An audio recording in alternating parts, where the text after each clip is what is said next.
সূর্য মন্দির যাওয়ার পথে এরকম একটা নদী পড়ে। জানি না এই নদীটার কি নাম, তবে ভিউটা ছিল অসাধারণ।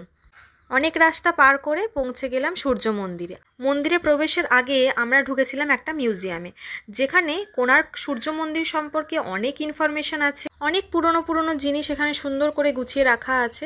তবে মিউজিয়ামে থাকা অন্যান্য সব জিনিসের থেকে যেটা আমার সব থেকে আশ্চর্য লেগেছে তা হলো সূর্যদেবের সাথে সূর্যের যে কানেকশন সেটা। সূর্যোদয়ের পরে প্রথম সূর্যরশ্মি এসে পড়ে এই মন্দির প্রাঙ্গণে। তাছাড়া আমরা প্রত্যেকেই জানি সূর্যরশ্মির অবস্থান পরিবর্তন হয় সময় বাড়ার সাথে সাথে। অর্থাৎ সকালে একরকম থাকে, দুপুরে একরকম থাকে, আর সূর্য যখন অস্ত যায় তখন একরকম থাকে। ঠিক তেমনভাবেই সূর্যদেবের গায়ে পড়া সূর্যরশ্মিরও অবস্থানের পরিবর্তন হয় এই একই রকমভাবে। এটা এই মিউজিয়ামে লাইট দিয়ে খুব ভালো করে বোঝানো ছিল। আমার এই জায়গাটা কিন্তু খুব ভালো লেগেছে। ভাবুন তখনকার সময়ে কত সায়েন্টিফিক ওয়েতে এই মন্দিরগুলো বানানো হয়েছিল।